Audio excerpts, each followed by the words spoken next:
Hello everybody, this is Jörg Lissmann once again from YouTube channel Ch15, and I will now continue reading in the book Rulers of Evil, written by F. Tupper Saussy and published in 1996. Last time we stopped the reading on chapter 14, and I will with that continue today with chapter 15 of the book, called The Madness of King George III. Upon the death in 1732 of Thomas Howard, 8th Duke of Norfolk and real founder of American Freemasonry, the Norfolk title passed to Thomas's brother Edward. In a curious way, the 9th Duke of Norfolk played a part in the founding of the United States as well, albeit a cameo role, means a hidden role.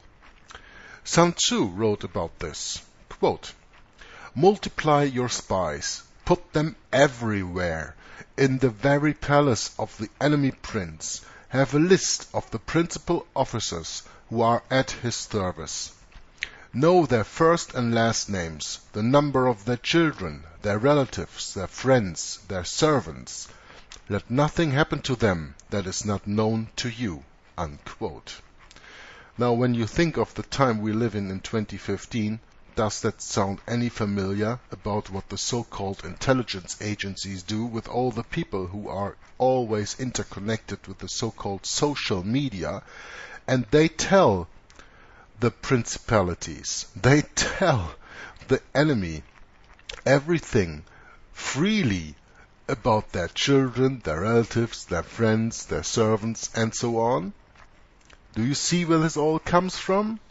This is Jesuit casuistry and sophistry used in the modern social media as we know it of today. But okay, let's go back some 300 years now. Continue reading. Edward, the 9th Duke of Norfolk, was a regular in the crowd of Frederick William, Prince of Wales, and his Princess Augusta of Saxony. The Wallises were party creatures, an ongoing disappointment to the prince's father, King George II. The king resented that his son appeared not to have inherited his craving for war. George II was the last British monarch to lead his army into battle, which he did against the Spanish in 1739. George despised his son's Ignatian entourage. When Frederick William ran up an exorbitant tab entertaining foreign ambassadors at St. James's Palace, the king cut his allowance, shooed the ambassadors away, and ordered the couple to move out of St. James's and take up a simpler residence at Leicester House. In 1738, Augusta gave birth to a son, George William. At the age of 6, the child was placed under the tutelage of Dr. Ayscough. Like the Society of Jesus, Ayscough did not wish the head of the Church of England well. Quote, "He is chiefly remarkable," unquote, says Britannica, quote, "as an adherent to the opposition." Unquote. Ayscough's role in history was to keep the future King of England, who suffered emotionally under the ungainable squabbles dividing father and grandfather, virtually illiterate for more than 5 years. The Prince of Wales was fond of horse racing. One afternoon in 1747, so the official story goes, a sudden downpour of rain confined him and a handful of friends to his tent at the Egham races. Determined to play cards, the prince sent Edward, 9th Duke of Norfolk, out in the rain to find someone to make up a whist party. The Duke returned with a strikingly handsome Scot, John Stuart, the 3rd Earl of Bute. Quote, "Bute immediately gained the favor of the prince and princesses," says Britannica, "and became the leading personage of their court." Unquote. What Britannica omits saying, along with every other source I could find on this leading character in the formation of Anglo-American relations, is that Bute, like Norfolk, was a secret brother of the Lodge. This fact is ascertainable only from the keystone of the arch over Bute's mausoleum in St. Mary's Cemetery in Rothesay, Isle of Bute, in the Firth of Clyde west of Glasgow. carved into that keystone is the familiar Masonic disembodied all-seeing eye.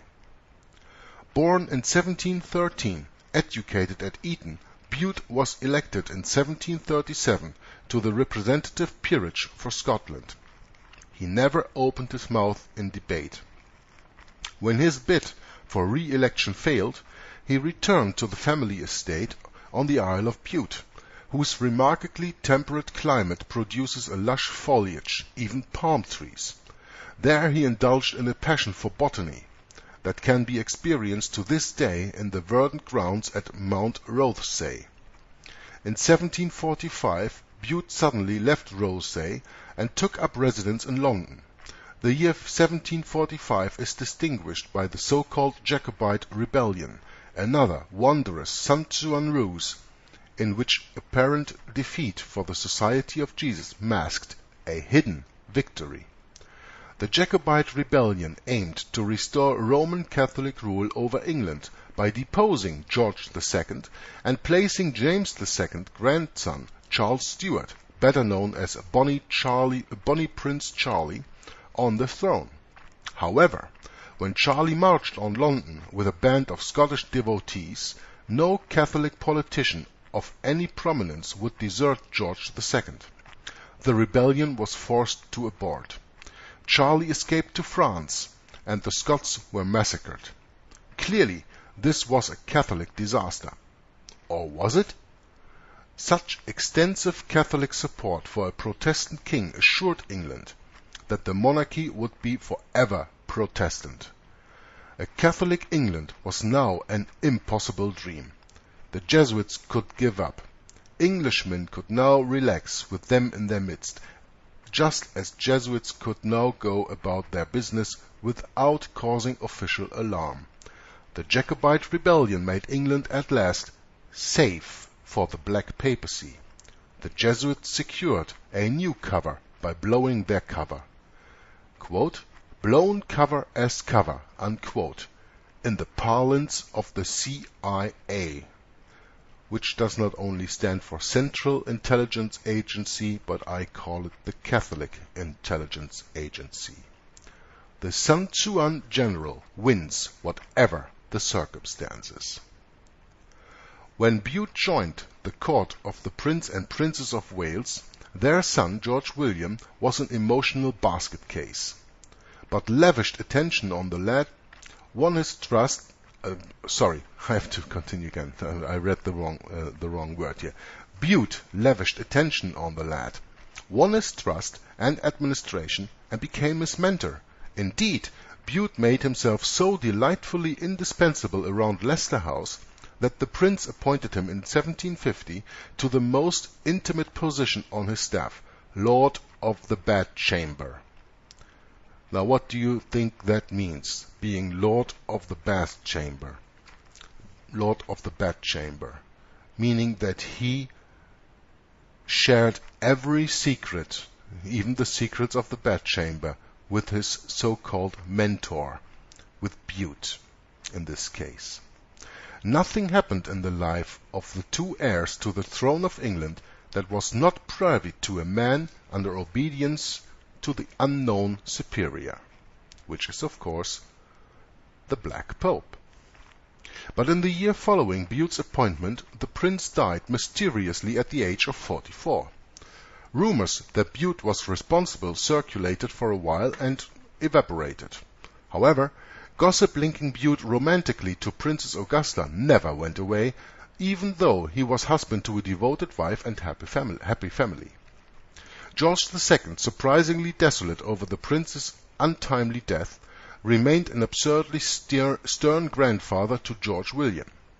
Until his own death in 1760, George II grew increasingly melancholic and disinterested in ruling. Parliament gained strength. Bute acted the surrogate father to the future king. Caring for the gardens at Leicester House, he inspired the boy with a lifelong interest in botany. He encouraged him to patronize the arts. The composer Handel, though blind, was still superintending performances of his works at the royal behest. However, Bute did little to allay George's tormenting fears for inadequacy. Reinforcing himself as the ideal of conduct, the Scot nourished the boy's self-distrust, which would become the most prominent feature of his maturity. Well, what maturity are we talking about when this guy can probably not even very much think for himself, as we can understand what Tupper Saussy wrote here. Such was the context of English power when Lorenzo Ricci tipped the stones in the Ohio Valley that tumbled into a costly war between England and France. 6 years into the war, George II died at the age of 77. He left behind a disunited parliament and a dysfunctional heir barely out of his teens. George William, now King George III, fearfully turned the British Empire over to John Stuart. Bute acted swiftly to conform to the wishes of his unknown superior. He began by appointing a more compliant First Lord of the Treasury, the office later to be known as Prime Minister. Next, with secretly funded grants, he purchased votes from key members of Parliament widely known as, quote, the King's Friends, unquote. Under the noble pretext of achieving, quote, a closer unity of the British Empire under Parliament, unquote, Bute whipped the King's Friends into passing a law to enforce writs of assistance across the Atlantic. These were revenue-raising warrants issued summarily under the royal seal requiring a law officer to take possession of lands without trial, without jury. One does not need a doctorate in political science to know that summary expropriation is a sure way to divide an empire, not unite it. When the writs were enforced in Massachusetts, James Otis resigned his Advocate General's post in the Court of Admiralty to preach against them, quote, in a style of oratory, unquote. John Adams, who you probably all know, one of your former presidents of the United States later on, John Adams would later recall, quote, that I have never heard equaled in this or any other country, unquote. In July 1776, Adams would declare that the enforcement of Bute's writs of assistance in 1761 was, quote, the commencement of this controversy between Great Britain and America, unquote. Lorenzo Ricci's War, or the Maritime War, or the French and Indian Wars, came to an end in 1763. England was the apparent victor. Bute was sent by his protege, George III, to negotiate a peace in Paris. Assisted by Robert Petty, Lord Shelburne, the notorious, quote, Jesuit of Berkeley Square, unquote, Bute perfected the Treaty of Paris. Under its terms, England won from France all of Catholic Quebec and the region east of the Mississippi, except for the island of New Orleans. This was such a great territorial windfall for the colonists that North Carolinians created Butte County in the northeastern part of the colony.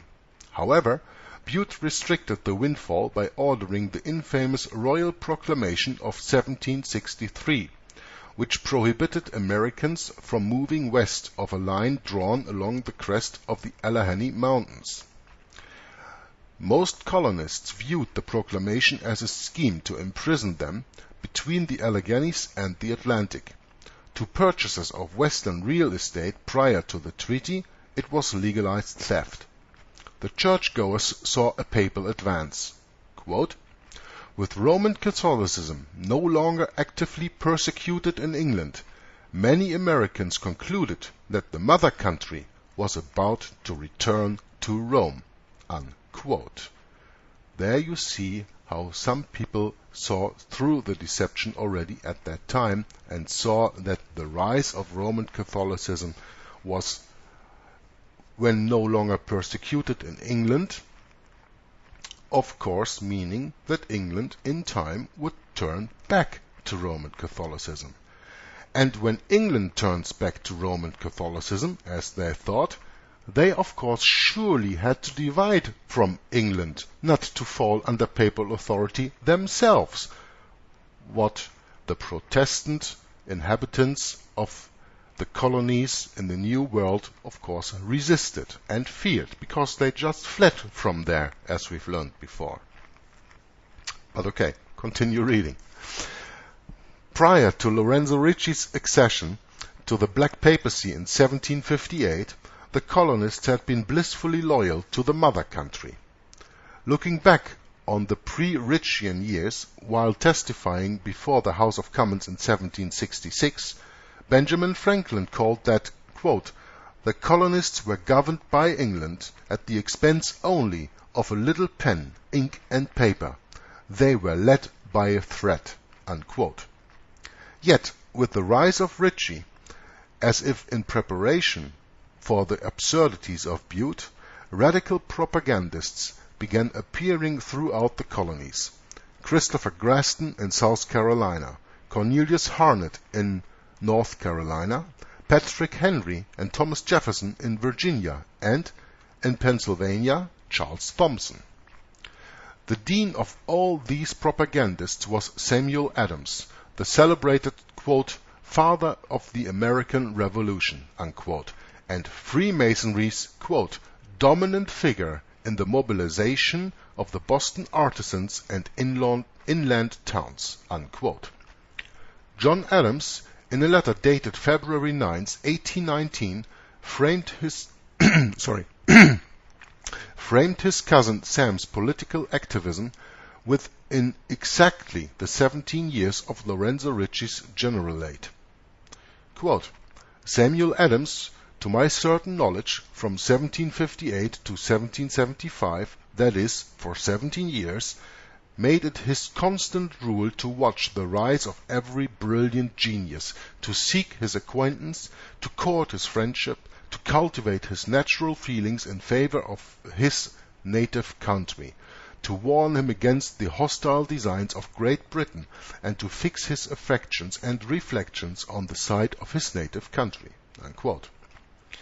Thus, well before the advent of much to rebel against, well before Bute's writs of assistance and the royal proclamation, a propaganda of American rebellion was being organized.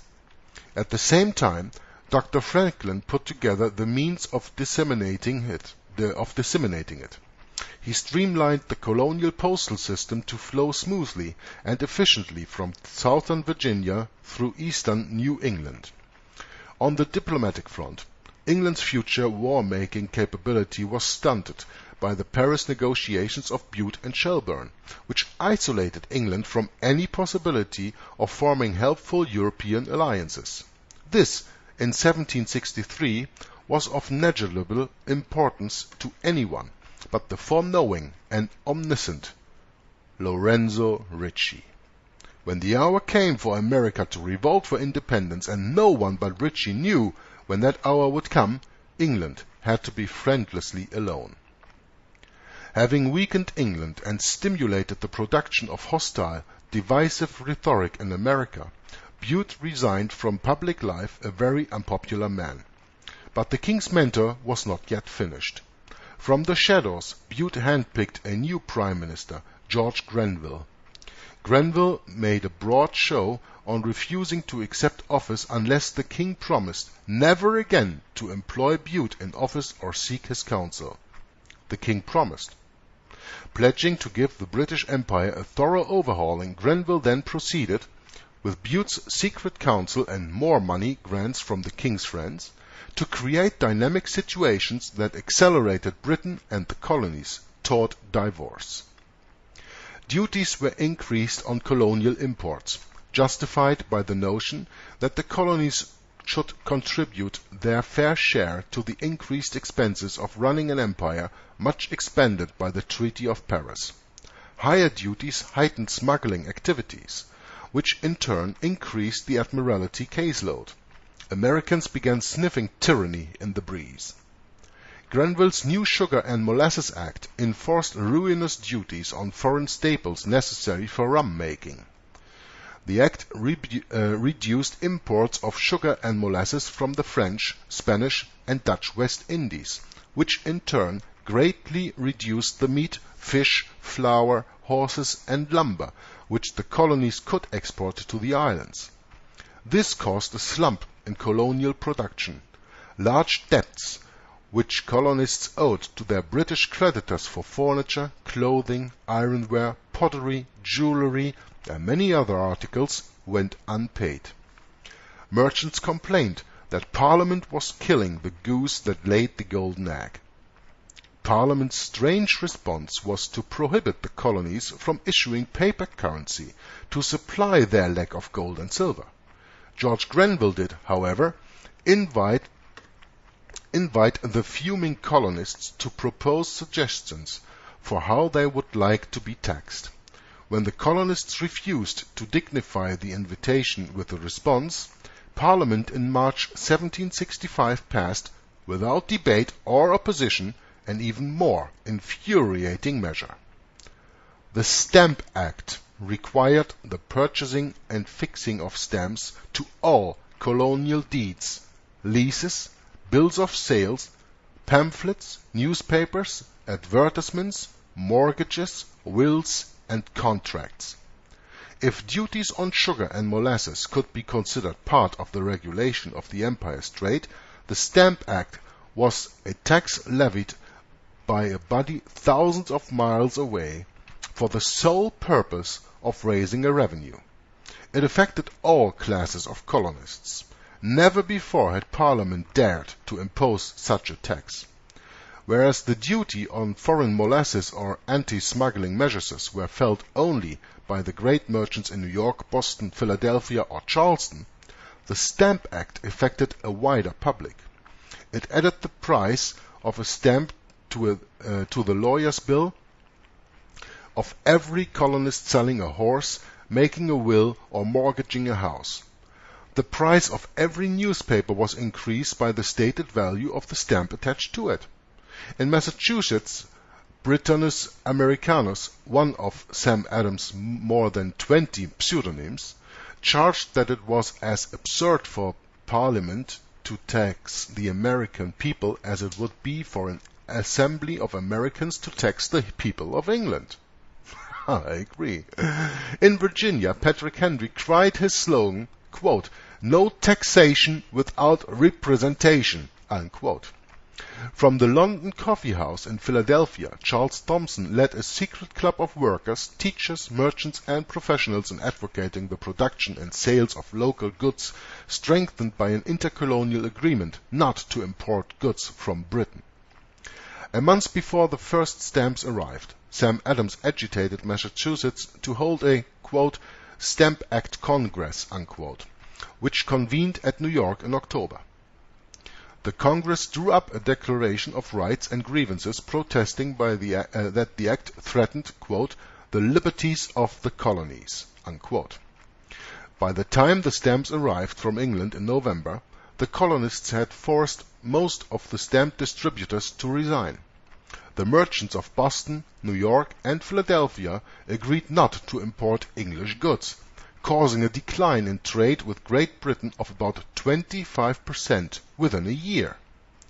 In an address before the House of Commons, Benjamin Franklin issued his famous warning that if troops should be sent to the colonies to enforce the act, they, quote, "will not find a revolution there, but might very well create one," unquote. Grenville's ministry suddenly fell to William Pitt and Lord Rockingham, who repealed the Stamp Act in March. The colonies rejoiced and pledged loyalty to George III. They hardly noticed that the King's friends had accompanied the repeal with a declaratory act claiming, quote, "full power and authority to bind the colonies and people of America, subjects of the Crown of Great Britain, in all cases whatsoever," unquote. Regarding Patrick Henry's objections to unfair taxation as, quote, so much nonsense," unquote, Charles Townshend, Chancellor of the Exchequer, vowed to get, quote, "plenty of revenue from the colonies," unquote.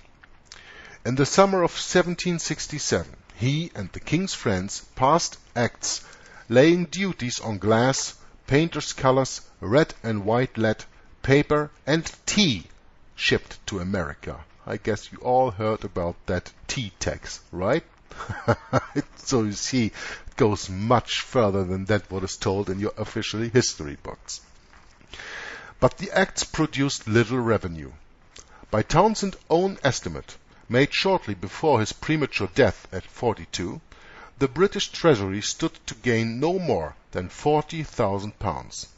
The real, covert purpose of the acts appears to have been not to get quote-unquote plenty of revenue, but to stimulate the rebellious investment of colonial capital in local manufacturing. In March of 1770, a small crowd of jeering Bostonians pelted a few British redcoats with snowballs. Snowballs! The angry redcoats fired into the crowd, killing 4 men, wounding several more. The town and surrounding countryside reacted in rage to the Boston Massacre. Samuel Adams led his disciples to the mansion of acting Governor Thomas Hutchinson and demanded the immediate deportation of the redcoats, who wisely retreated to Castle William on the harbor. When news of the massacre reached England, the king's friends scolded Hutchinson's quote, cowardly surrender to Sam Adams's regiments, unquote. Thenceforth, each anniversary of the Boston Massacre became an occasion for Adams and others to make more blistering orations against British tyranny in favor of independence. In 1770, Lord North, the new Prime Minister, declared the Townshend Act were costing more to collect than the revenue was returning to the Treasury. So, what do you do when something costs more than it brings? You probably abolish it, eh? North secured the repeal of all the Townshend duties, except the tax on tea of 3 pence a pound, to prove Parliament had authority to tax the colonies. Get this, I'm gonna read this again. This is very, very profound. Lord North, the new Prime Minister, declared the Townshend Acts were costing more to collect than the revenue was returning to the Treasury. North secured the repeal of all the Townshend duties, except a tax on tea of 3 pence a pound, to prove Parliament had authority to tax the authorities. So this was not to get revenue, this was just an act of proving that the Parliament of England had authority over the colonies and to tax the colonies. And the colonists weren't affected by this minuscule tax, since most of their tea was smuggled from Holland anyway. Feelings toward England turned amicable once again, as colonial merchants increased orders from British firms from £1,336,122 in 1769 to £4,200,000. Sam Adams, Patrick Henry, Charles Thomson, and Thomas Jefferson took advantage of the lull to agitate. Agitate, that is what Jesuits do. Observing the first anniversary of the Boston Massacre on March 5, 1771, Adams called for action and solidarity. Quote, "It is high time for the people of this country explicitly to declare whether they will be freemen or slaves. Let it be the topic of conversation in every social club. Let every town assemble. Let associations and combinations be everywhere set up to consult and recover our just rights." Unquote. Between 1770 and 1773, about the only troublesome confrontations were those between British revenue vessels and smugglers. The colonies began producing more. Trade was so brisk that merchants, formerly the chief opponents of the British rule, had little to protest. They turned their full attention back to business. And then Lorenzo Ricci nudged his weightiest boulders to date: the religious right, the Protestant churchgoers. How he did this is the subject of our next chapter. That is then chapter 16, and that interestingly starts with a portrait by Gilbert Stuart made from John Carroll, who will, as we will learn later on, became the Bishop of Baltimore and founder of Georgetown University. So now follows a very interesting and profound chapter in the book Rulers of Evil, chapter 16, called Tweaking the Religious Right. But I'm going to take my time to read on this, and because I already took half an hour reading the first part, chapter 15, I will put this into another part. And I want you all to make sure to get the book via the download link that I provide in the description box of this video, and to read it for yourself to get and to gain a deeper understanding on how the Jesuits, who are always behind these actions, made the Americans more or less just wanting to get away from so-called yoke of England because of what? A tax of 3 pence on a pound of tea, where they got the most tea anyway by importing it from Holland and not from England. Don't you see what deception there is laid, and how easy it is to rewrite history for the Jesuits in this case?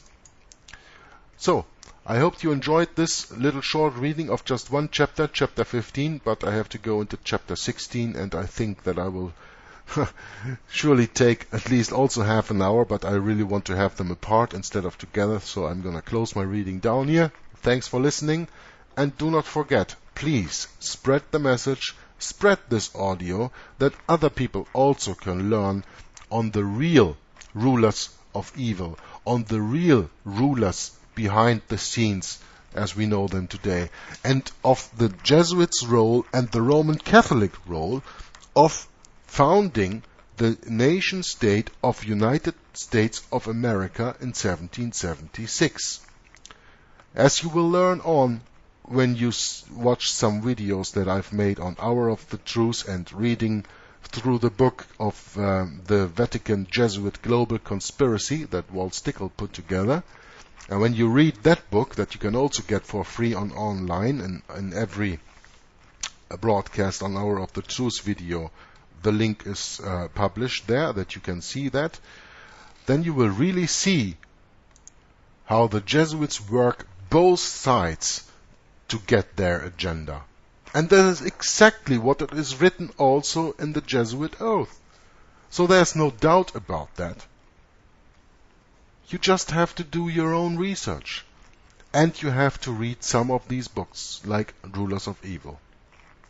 So, until next time, I hope you enjoyed it. God bless you, and bye-bye.